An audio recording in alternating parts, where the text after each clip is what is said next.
갈라디아 3장 23절부터 25절까지입니다. 믿음이 오기 전에 우리는 율법 아래 매인 바 되고 계시될 믿음의 때까지 갇혔느니라. 이같이 율법이 우리를 그리스도께로 인도하는 초등교사가 되어 우리로 하여금 믿음으로 말미암아 의롭다함을 얻게 하려 함이라. 믿음이 온 후로는 우리가 초등교사 아래에 있지 아니하도다. 아멘. 보통 설교자가 설교의 본문을 선택하는 것은 설교자에게 갖고 있는 고유한 또 누구 침범할 수 없는 권한이죠.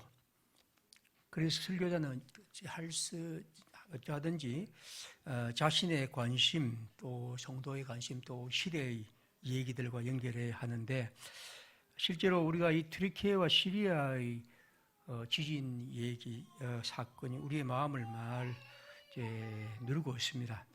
근데 제가 튀르키예와 시리아에 대한 설교를 하지 않는 이유는 아마 이제 사순절 기간 동안에 시작하면 제가 할 생각이고, 또 우리가 살고 있는 사회에 일어나고 있는 일들, 그러니까 지난 주일과 이번 주일, 다음 주일에 세 차례에 걸쳐서 저는 이 법이란 문제, 이 법치주의란 문제, 이런 문제가 오늘 우리 사회에 굉장히 중요한 문제로 부딪혀오고, 아마 지난 주일에 제가 말씀드린 것처럼 곽상도 씨에 대한 50억 뇌물의 무죄의 선고 같은 것들이 과연 우리 사회에 이른바 그렇게 많이 말하는 법의 의미가 무엇인지를 한번 생각해 보게 하는, 그리고 우리가 그것을 어떻게 바라봐야 할 것이고 또 신앙의 관점에서도 우리는 또 어떻게 이해할 것인가 하는 여러 생각들이 있었기 때문에 오늘도 계속해서 그 비슷한 얘기를 하겠습니다. 오늘 성경에 보면 아주 특별한 단어가 하나 등장하는데, 24절에 보면 이와 같이 율법이 우리를 그리스도께로 인도하는 초등교사가 되어라는 말이 있습니다. 25절도 그러죠. 믿음이 온 후로는 우리가 초등교사 아래에 있지 아니하다. 초등교사, 아주 특별한 단어입니다. 성경에 여기만 등장하는 아주 특별한 단어죠.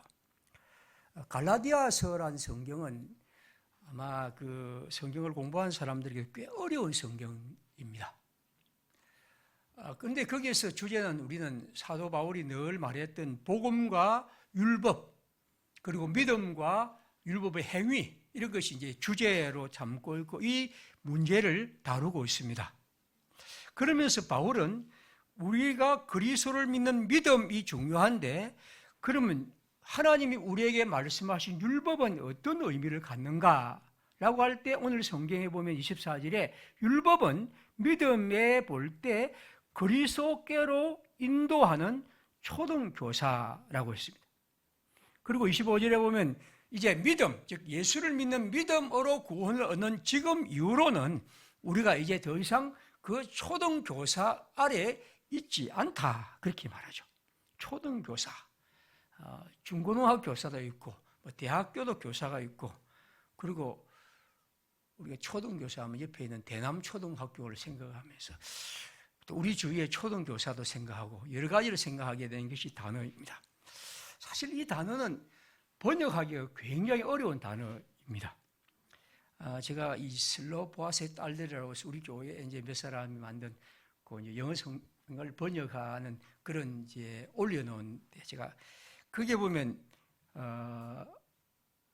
우리 성경에 보면 지금 초등교사라고 번역한 것이 세번역 성경은 개인교사, 공동번역은 후견인, 그리고 놀랍게도 옛날 우리 개정보다 앞에 쓴 성경은 몽학선생 이렇게 씁니다.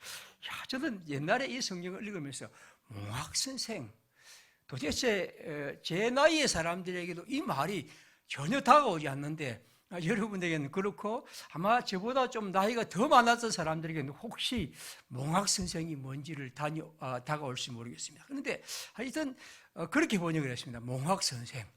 그러니까 이 말이 무슨 말인지가 굉장히 어려운 단어라는 거죠. 우리 성경이 다시 이것을 몽학선생에서 바꾸면서 초등교사를 옮겼고 개인교사, 후견인 이렇게 옮겼습니다. 영어 성경 같은데도 이 단어가 제가 본 게 하나, 둘, 셋, 넷, 다섯, 여섯 정도, 한 6개 정도 지금 소개는 할 필요 없겠죠. 그렇게 다르게 번역을 합니다. 아마 그보다 더 많을 것 같아요. 그만큼 이 단어는 옮기기가 어려운 단어입니다. 왜냐하면 아주 옛날 고대 그리스 로마 시대에 있었던 한 제도를 오늘 우리가 그걸 그대로 똑같은 언어로 번역하는 것은 굉장히 어려운 거죠. 그래서 번역이라는 것은 어쩔 수 없는 한계를 갖고 있습니다.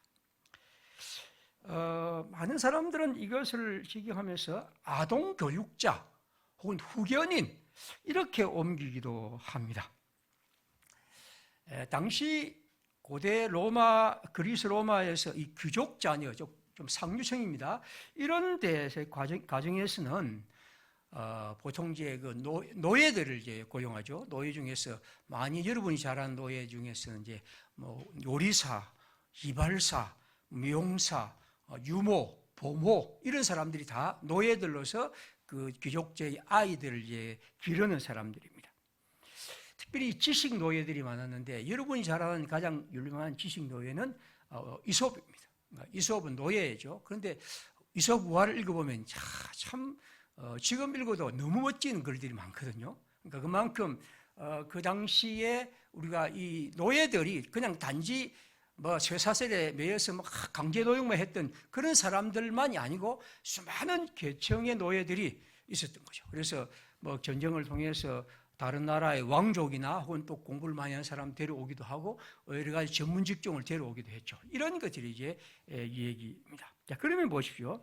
여기에서 우리가 성경에 초등교사라고 번역하는 것이 뭐냐 하면 바로 가정에 있었던 한 노예인데 이 사람은 주인의 명령으로서 그 자녀들, 귀족 자녀들을 양육하는 사람입니다.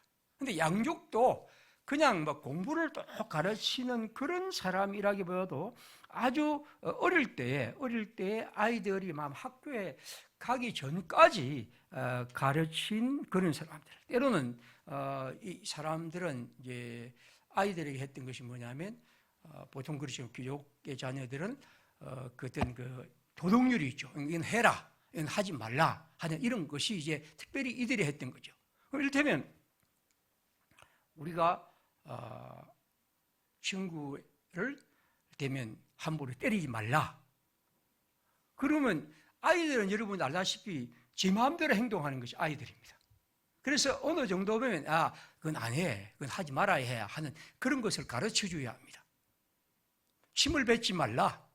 옛날에 우리나라에도 침 뱉는 거 아무렇지 않았지만 지금 침 뱉는 사람은 거의 없지 않습니까? 그러니까 그런 것처럼 뭔가 특별히 소극적이고 어떤 부정적인 명령들을 하는 것이 특별히 이들이 했던 일이라고 얘기합니다. 왜냐하면 아이들은 거기에 대해서 뭐 이걸 해라 말아라는 것을 이건 이것 때문에 하지 말아야 한다, 저것 때문에 하지 말아야 한다고 설명하기보다도 그저 우리는 아이들에게는 이건 하지 마라, 이건 해, 특별히 하지 말라 하는 것들이 굉장히 많이 있죠.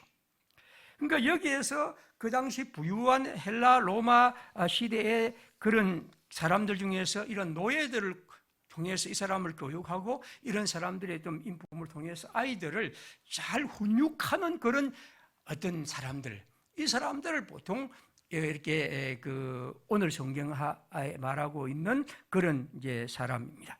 제가 헬라어로는 파이도고스라는 그런 사람인데 이런 사람들을 고용을 했죠. 특별히 이 사람들은 매질도 했습니다. 그러니까 요즘 매질하지 말라 하지만 그 당시는 아이들이 안 하면 노예가 그런 아이들을 매질하기도 했죠. 그만큼 엄격하게 이것을 가르치고 그렇게 했다는 겁니다. 자, 그러면 보십시오. 우리에게 율법이 뭐냐? 바울은 설명합니다. 바울은 우리에게 율법이 뭐냐 하면 바로 우리를 그리스도께로 인도하는 초등교사와 같다는 거죠. 한번 생각해 보면 상당히 이 설명이 어울리는 설명이라고 볼 수가 있죠. 이 초등교사는 지금 우리나라의 초등교사를 말하는 건 아닙니다. 자, 그러면 이 초등교사는 일테면 아이들에게 어떤 그 규칙을 가르칩니다. 이것을 해라, 이것을 하지 말라. 말씀드린 것처럼 대부분 아이들에게는 이걸 하지 말라 하는 것이 굉장히 많습니다. 그래서 사람들에게 이걸 하지 말라, 이걸 하라는 이런 명령을 통해서 그 사람들을 훈육하고 가르쳐가는 거죠. 구약 성경에 있는 많은 율법을 보면 그렇습니다. 10계명도 우상을 만들지 말라, 절하지 말라, 혹은 또 망령되 일컫지 말라, 살인하지 말라, 간음하지 말라 하는 이런 명령들이 우리에게 그리스도를 향하여 인도하는 초등교사와 같은 능력을 한다는 거죠. 그래서 우리가 잘못하면 그 계명을 지키지 않으면 성경은 때린다는 것처럼 벌을 준다. 하나님이 너희에게 이런 벌을 줄 것이다. 그 다음에 또 그것을 잘 아는 사람에게 하나님이 천대까지 은혜를 베푸느니라 하는 상에 대한 얘기가 있습니다. 그러니까 초등교사의 이 성경의 의미는 율법이란 것은 우리들의 삶에 조금 낮은 차원이지만 사람들을 바른 길로 또 그리스도의 어떤 길로 인도하는 그러한 의미를 갖는다는 것이요. 고린도전서 4장 15절을 한번 제가 읽어드립니다. 그리스도 안에서 일만 스승이 있으되 아버지는 많지 아니하니 그리스도 예수 안에서 내가 복음으로서 너희를 낳았습니다. 여기 스승이라고 했는데 이 스승이 지금 말씀드린 오늘 그리스 단어 파이도고스라는 단어가 똑같은 단어입니다. 그러니까 우리에게는 수많은 사람들이 스승들이 있고 이런 초등교사들이 있지만 진정으로 아버지는 많지 않는데 내가 여러분에게 그리스도께 인도하는 아버지였다는 겁니다. 21절을 보겠습니다. 너희가 무엇을 원하느냐? 내가 매를 가지고 너희에게 나아가랴, 사랑과 온유한 마음으로 나아가랴. 어떤 주석가는 이 매란 말을 통해서 이 스승, 그 당시에 그들이 행했던 그런 방식으로 아이들을 훈육했던 사람들을 생각합니다. 그러니까 나는 그리스도의 복음으로 나아간 사람으로서 아버지로서 사랑과 온유한 마음으로 나아가지 옛날 사람처럼 더 이상 매를 가지고 율법의 매를 가지고 여러분에게 나아가지 않는다는 것이 사도의 마음이랍니다. 조금 더 보겠습니다. 로마서 5장 13절에 보면 죄가 율법이 있기 전에도 세상에 있었으나 율법이 없었을 때에는 죄를 죄로 여기지 아니하였느니라. 그렇죠. 우리에게 이것이 죄냐 아니냐, 이것이 해야 할 일이냐 하지 말아야 할 일이냐, 또 이것을 행하면 이것이 하나님 앞에 어긋난 것이냐 하는 것은 율법이 우리에게 가르치죠. 만약 여러분 율법이 없다면 우리는 그것이 죄란 생각도 하지 않고 살아가죠. 오늘 사람들을 보십시오. 이를테면 이런 행동을 하고 저런 나쁜 짓을 해도 그냥 법망만 걸리지 않으면 그건 별로 큰 문제가 없죠. 그러나 그리스도인들은 하나님의 율법 아래에서 그렇지, 내가 이것을 행하면 이건 하나님의 법에 어긋난 거야 하는 그런 식으로 의미를 갖는 거죠. 로마서 5장 7장입니다. 그런즉 우리가 무슨 말을 하리요? 율법이 죄냐? 그럼 율법이 잘못된 거냐? 율법을 폐기하고 쓸데없는 것으로 버려야 할 것이냐? 아니다. 율법으로는 말미암지 않고는 내가 죄를 알지 못하였으니 곧 율법이 탐내지 말라 하지 아니하였다면 내가 탐심을 알지 못하였으리라. 사실 오늘 우리 사회에 이 탐심이 얼마나 큽니까? 어찌하든지 더 많은 것을 가지려고, 많은 걸 누리려고, 남의 것을 빼앗으려 하고, 어찌하든지 그것을 더 많이 가지는 것을 부추기는 사회. 성경은 그것을 말합니다. 탐내지 말라. 그거는 율법에 어긋난 거야. 우리가 탐욕을 부리고 우리가 더 많이를 가질수록 우리 주위에 수많은 사람들이 그것 때문에 고통을 받고 살아간다는 것. 그리고 하나님 안에서 우리가 그런 물질과 모든 것에 탐심을 가진다는 것은 있을 수 없는 것이죠. 그래서 율법은 우리에게 탐심이 잘못된 것임을 말하고, 그러므로 우리에게 율법을 통해서 하나님을 이끄는 길이 된다는 거죠. 디모데전서 1장 9절에 말합니다. 알 것은 이것이 율법은 옳은 사람을 위하여 세운 것이 아니에요. 오직 불법한 자와 복종하지 아니하는 자와 경건하지 아니한 자와 죄인과 거룩하지 아니한 자와 망령된 자와 아버지를 죽이는 자와 어머니를 죽이는 자와 살인하는 자와 같은 이런 사람들. 율법은 우리에게 이것을 하지 말라 혹은 이것을 하라 한 걸 통해서 우리에게 이러한 것을 통해서 벌과 또 형벌이 있을 것이고, 그러나 그렇지 않으면 이런 상이 있을 것임을 말하는 것입니다. 그러므로 율법은 우리에게 하나님의 백성이 하나님께 인도하는 초등교사와 같은 것이다 하는 것이 지금 사도의 마음입니다. 오늘 우리가 율법은 여러 가지가 있습니다. 아주 극단적으로 할례와 같은 율법은 폐기해야 할 율법입니다. 그러나 우리가 이 땅에서 율법 가운데에서 아는 도둑질 하지 말라 하는 율법은 여전히 살아있어야 할 율법입니다. 그러니까 율법도 여러 가지 율법들이 있는데 그것을 잘 살펴야 하는 것이죠.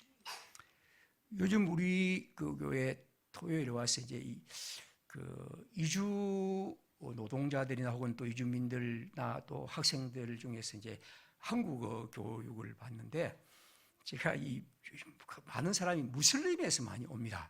그래서 근데 무슬림에 오면 이제 우리가 전영심 때 이제 라면인지 뭘 이제 이렇게 주는데 이분들이 까다로워요. 까다롭던 건 뭐냐면 거기에 혹시라도 돼지고기가 있으면 절대로 안 된다는 거죠. 그래서 이제 제일 처음에 모르고 딱 샀습니다. 근데 안 먹어요. 그래서 다음에 왜 그러냐 하니까 돼지고기가 요 있대요. 자기들은 안 돼요.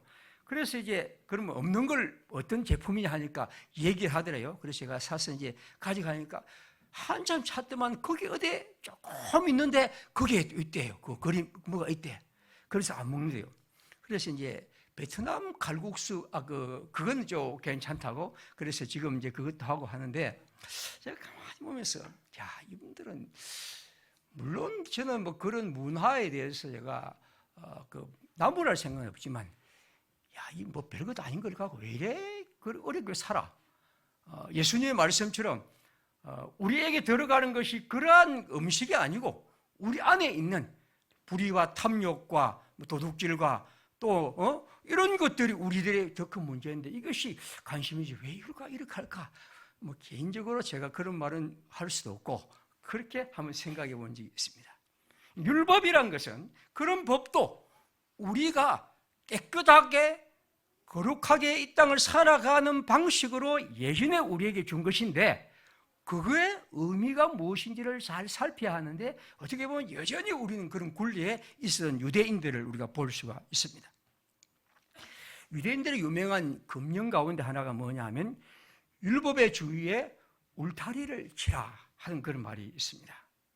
율법의 주위에 울타리를 친다는 것은 율법은 아주 거룩하고 정결하고 잘 보존해야 할 것이라고 생각하죠.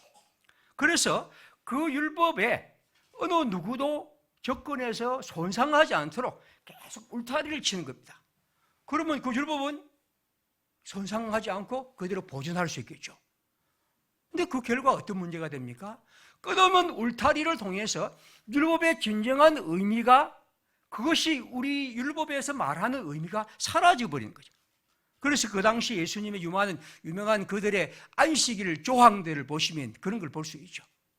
안식일이 주는 진정한 의미보다도 저 사람이 안식일에 뭘 먹느냐 마느냐부터 시작해서 그런 하나 소소한 일을 통해서 안식일의 진정한 의미를 상실하고 다른 사람을 정죄하고 판단하는 것이 되는 거죠.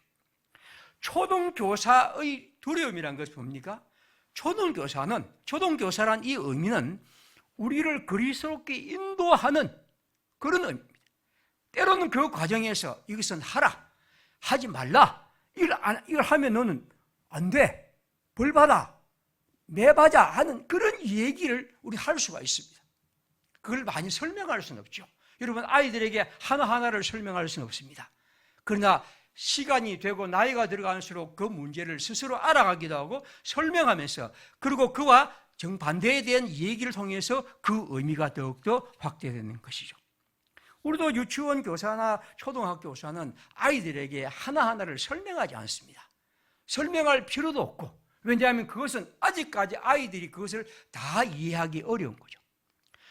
율법이라는 것은 우리에게 하나의 초등교사의 의미로 그 말씀을 주셨고 그 말씀은 우리에게 그렇게 다가옵니다. 그리고 그걸 통해서 우리는 하나하나 그 의미를 나이가 들고 또 알아가고 특별히 그리스도 예수 안에서 그 의미의 풍성함을 깨닫게 된 거죠. 율법은 절대로 버려야 할 것이 아닙니다. 구약 성경에 폐기해야 할 문제가 아닙니다. 그 말씀 속에 우리에게 그리스도께로 이끄는 이 얘기가 뭔지를 잘 살피고 그 의미에 찾아가는 것, 바로 그것이 우리들의 일입니다. 율법은 초등교사란 것을 지금 잊어버리고 바울이 볼 때 유대인들은 마치 율법이 온전하고 모든 사람들에게 있어야 할 것으로 생각하죠. 보십시오, 여러분. 제5계명이 뭡니까? 네 부모를 공경하라, 그렇습니다. 자, 그러면 내 부모를 공경하라 하는 이 계명을 보면 우리가 볼 때는 참 좋은 계명입니다. 그런데 예수님은 뭐라고 말씀하셨습니까? 내 부모를 공경하라, 그렇게 말씀하시면서 또한 네 부모와 형제와 자매를 미워하지 아니하면 너희 내 제자가 될 수 없다 말씀합니다. 부모를 공경하라는 이 말씀과 내 부모를 미워하지 아니하면 내 제자가 될 수 없다는 말은 모순된 말씀입니다. 율법은 우리에게 그 말씀만, 율법은 그렇게만 줍니다. 그런데 그 율법의 의미 속에서 내 부모를 공경하라는 말과 미워하라는 말이 어떤 의미인지는 우리는 그 의미를 찾아가는 거죠. 물론 예수님이 우리에게 부모에 대해서 마치 미워하라는 그런 의미를 주는 것은 결코 아닙니다. 그 말씀 속에 우리가 담긴 의미를 통해서 우리는 그 뜻을 찾아가고 하나하나를 알게 되는 것이죠. 아무튼 우리에게 필요한 것은 하나님이 원하시는 것, 다시 말하면 율법의 진정한 의미를 그리스도를 통한 믿음을 통해 그 의미를 발견하고 우리는 그 풍성한 의미에 이를 수 있습니다. 로마서 10장 4절에 바울은 말합니다. 그리스도는 모든 믿는 자에게 의를 이루기 위해 율법의 마침이 되시느니라. 율법의 종결, 완성, 끝, 그것이 된다. 이 폐기의 문제가 아니고 우리는 그리스도를 통해서 율법의 진정한 의미에 이르게 된다는 거죠. 그래서 바울은 말합니다. 디모데후서에서 우리에게 주신 것은, 하나님이 우리에게 주신 것은 두려워하는 마음이 아니요 오직 능력과 사랑과 절제하는 마음. 다시 말하면 율법을 지키지 못했을 때 내가 마치 초등교사에게 매맞을까 싶어 그렇게 하는 그런 두려움의 마음이 아니고 능력과 사랑과 절제의 마음으로 주님을 섬기는 것이 바로 하나님이 우리에게 주신 것이죠. 제가 한 번씩 인용하면 마틴 루터는 이렇게 말했죠. 용감하게 죄를 지어라. 예? 용감하게 죄를 지어라. 그러나 이보다 더 용감하게 그리스도를 믿고 즐거워하라. 용감하게 죄를 지어라. 그러나 이보다 더 용감하게 그리스도를 믿고 즐거워하라. 루터는 그렇게 말합니다. 여러분, 그 말은 어떤 의미입니까? 우리가 율법에 어긋날까 어긋나지 아니할까, 이렇게 하면 내가 매 맞을까, 이렇게 하면 상 받을까 하는 이런 문제로 끝없이 고민하면서 소극적으로 그렇게 살지 말고 그리스도 안에서 그리스도가 우리 가운데 있는 율법의 마침이 되심을 기억하고 그 초등교사의 두려움에 벗어나서 살아가라는 거죠. 율법은 아닌 믿음, 바로 이것이 사도가 말하는 그런 것입니다. 저는 지금까지 이 율법의 얘기를 말씀드리면서 율법에서 믿음으로 가는 이 문제가 우리의 잘못된 교리체계 때문에 믿음을 가면 율법은 폐기하고 율법은 지킬 필요가 없다는 그런 식의 어처구니 없는 교리체계로 적용하는 것은 있을 수 없는 것이라고 자주 말씀드렸습니다. 그런데 있을 수 없는 일입니다. 율법을 통해서 우리는 구원에 이를 수는 없지만 율법은 그리스도께로 인도하는 초등교사이고 이제 우리는 그리스도의 믿음 안에서 그 초등교사의 생각을 넘어서서 율법을 기쁨과 감사와 즐거움으로 순종하며 살아갑니다. 그리고 필요 없는 이를테면 정결 예식과 할례와 같은 그런 것들에 더 이상 매이지 않는 그런 사람으로 살아가죠. 예수님의 말씀처럼 너희가 내 말에 거하면 참으로 내 제자가 되고 진리를 알 수 있는 진리가 너희를 자유롭게 하리라. 이 자유가 우리들의 일입니다. 진정으로 믿음 안에 살아갈 때 우리는 더 큰 생동력을 갖고 그리고 적극적으로 하나님의 율법과 말씀을 법을 대할 수 있는 것이죠. 제가 이 설교를 하게 된 이유 중에 하나는 두 가지입니다. 첫 번째 이유는 오늘 두 가지 얘기하겠습니다. 오늘날 우리 사회가 이 법치주의에 대한 얘기를 많이 하겠죠. 아마 대통령이 검사 출신이기 때문에 자나깨나 법 얘기를 합니다.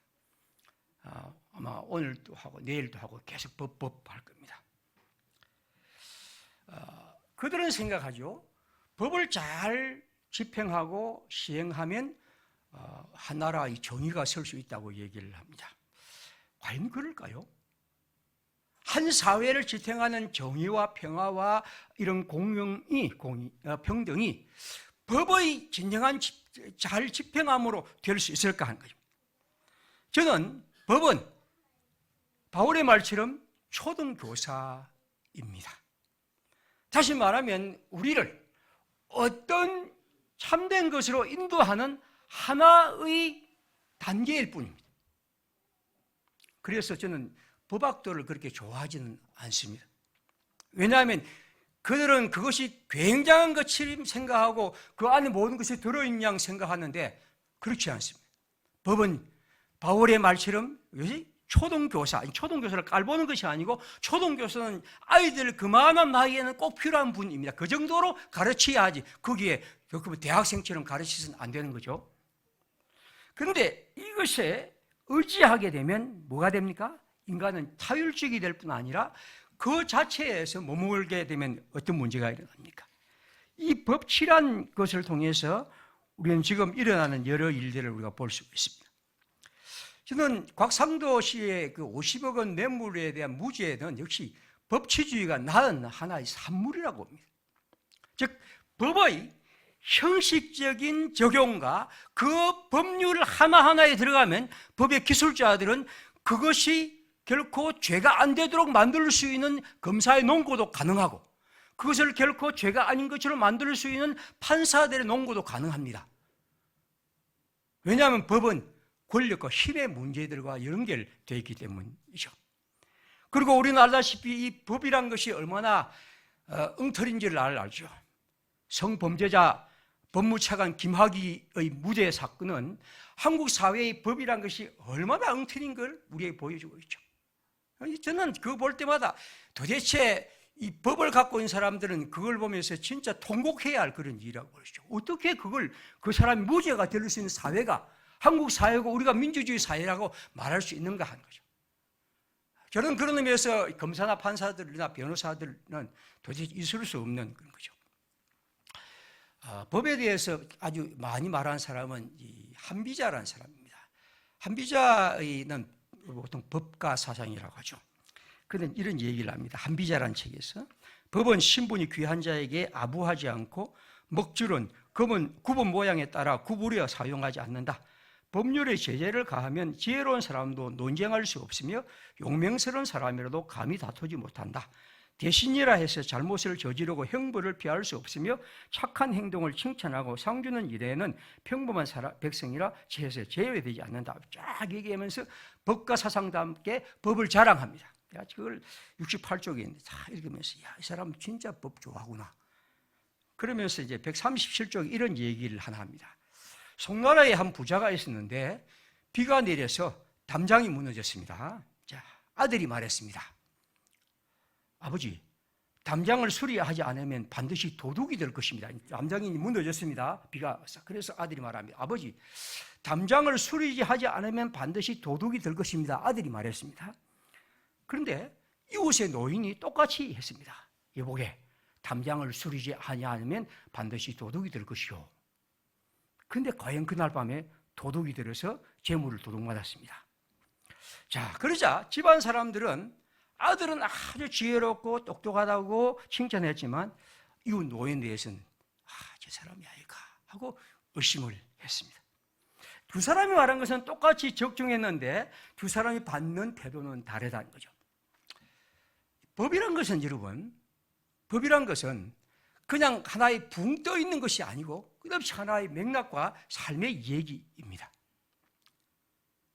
오늘 우리가 이 법에 대한 얘기를 끝없이 하면서 마치 법이 정의를 이룰 수 있는 착각하는 것은 굉장히 큰 오산입니다. 법은 끝없이 우리 속에서 이런 여러 가지 힘과 권력의 관계 속에서 움직이고 있죠. 율법은 초등교사일 뿐입니다. 그것은 진리를 이끄는 하나의 길목에 있습니다. 저는 그것이 필요하다고 봅니다. 상을 주고 벌을 주고 하는 것들이. 그러나 그걸 통해서 마치 우리의 사회가 정의롭게 된다고 생각하지 마십시오. 그런 의미에서 너무 법하는 것들에 대해서 우리는 언제나 다른 눈으로 바르게 봐야 될 필요가 있습니다. 법보다 저는 때로는 용기, 때로는 진정한 상상력, 이것이 더 필요하지 않은가 하는 생각을 합니다. 두 번째 제가 이 성경을 말씀드리게 된 것은 제 자신의 반성입니다. 저는 여러분에게 율법으로 아니고 믿음으로 구원을 얻는다는 말이, 다시 말씀드리지만 결코 율법과 하나님 말씀의 실천을 우리로 게으르게 할 수 절대 없다 하는 것을 끝없이 말씀을 드렸습니다. 그런데 말입니다, 이 말이 또 한편 저도 모르게 제가 계속 반성하면서 우리 성도들에게 율법처럼 작용하지 않았을까 하는 것이 제가 계속되는 반성입니다. 이를테면 이웃을 사랑하라. 요즘 누가복음 계속 강의하면서 십자가를 지고 따라오라, 자기를 버리라 하는 얘기가 저도 모르게 사람들에게 강요하고 마치 초등교사처럼 우리에게 뭔가 하나님의 어떤 그 압박감 같이 작용하지 않을까 하는 생각이 계속된 제 스스로의 그런 반성입니다. 부담과 무거움이 아닐까 하는 거죠. 초등교사는 율법주의자들입니다. 사랑하라, 기도하라, 정의를 실현하라, 좋은 말들입니다. 저도 말하고 앞으로도 말할 것입니다. 그러나 이것은 결코 강압과 어떤 상벌의 문제가 아니고 우리 안에 하나님 주신 자유와 감사와 기쁨입니다. 그가 우리에게 베푸신 거저 주신 은총과 은혜에 대한 우리의 감사하고 거저 받으시니 거저 주는 우리들의 삶이 자연스럽게 드러난 일이지, 그것은 결코 어떤 무거운 무게와 압박감으로 다가오던 초등교사의 것에서 벗어나 믿음으로 나아가야 하는데 저 자신 역시 초등교사의 자리에 머물지 않았을까 하는 그런 반성이 끝없이 계속 있었던 거죠. 파스칼은 말합니다. 율법은 자기가 주지 않은 것을 의무로 정하였죠. 주지 않은 것을 해라 라고 율법은 강요합니다. 그러나 여러분, 은총이란 것은 뭡니까? 자기에게 이렇게 하라고 말하지만 그것을 할 수 있는 힘을 거저 주는 거죠. 여러분, 그리스도인이란 것은 바로 그런 겁니다. 하나님은 우리에게 그렇게 살아가도록 말씀할 뿐 아니라 이제 믿음 안에서, 그리스도 안에서 우리는 그런 힘을 받아 살아가는 거죠. 그러므로 우리가 가져야 할 것은 그분이 우리에게 주신 힘, 우리가 말하는 성령, 그 속에 주님이 주신 감동과 하나님이 주시는 은총, 이것이 우리로 그 길을 가게 하는 것입니다. 파스칼은 말하죠. 인간을 성자, 그리스도로 만드는 것은 정령 은총이어야 합니다. 그렇죠? 이것을 의심하는 자는 성자가 무엇이고 인간이 무엇인지를 모릅니다. 우리가 진정으로 성자는 특별한 사람이 아니고 뭔가 아름다운 사람이 될 수 있는 것은 은총, 하나님이 주시는 은총에 감동하고 그 은총을 받아 살아가고 그 은총 속에서 우리는 변화되고 그 은총을 통해 하나님 말씀하신 것을 기쁘고 감사하며 걸어가는 것, 바로 그것이 그리스도인입니다. 주님의 명령은 그런 의미에서 명령을 넘어 우리를 향한 사랑하신 주님이 우리에게 생명의 법으로 주신 것이고 우리는 그 길을 통해 생명을 누리며 살아가는 것입니다. 예수님은 말씀하셨습니다. 수고하고 무거운 짐진 자들아 다 내게로 오라. 내가 너희를 쉬게 하리라. 나는 마음이 온유하고 겸손하니 나의 멍에를 메고 내게 배우라. 그리하면 너희 마음이 쉼을 얻으리니 이는 내 멍에는 쉽고 내 짐은 가볍다. 그렇죠? 예수 그리스도가 주신 멍에는 쉽고 가벼웁니다. 왜냐하면 그와 함께 그분이 우리에게 주신 힘을 통해 걸어가는 거죠. 저는 사랑하는 평화의 식구들이 하나님이 주시는 율법을 결코 버리지 마시기 바랍니다. 율법은 아름답고 바울이 말한 것처럼 거룩하고 귀중한 것입니다. 그리고 그 율법 안에서 결국 율법에 매이지 말고 율법을 그리스도 안에서 생각하고 살피고 받아들이고 살아가고 그 속에서 하나님이 주시는 힘, 은총, 그리고 율법을 따라 살아감으로 예수 그리스도 안에서 이루는 하나님의 은총의 힘을 경험하는 것, 바로 그것이 우리의 삶이겠죠. 사도의 말씀 속에서 우리의 삶의 차원이 좀 더 새로워지고 그 속에서 주님의 풍성함에 이르는 아름다운 여정이기를 빕니다. 기도하겠습니다. 우리 모두 주님 안에서 율법의 초등교사의 법을 넘어서서 그리스도의 은총과 믿음 안에서 잘 살아갈 수 있도록 주님, 우리 주님을 우리 믿고 의지하며 사랑하며 그 안에 감격하며 살아가는 우리 그리스도인들, 평화의 식구들 다 되도록 함께 기도하겠습니다.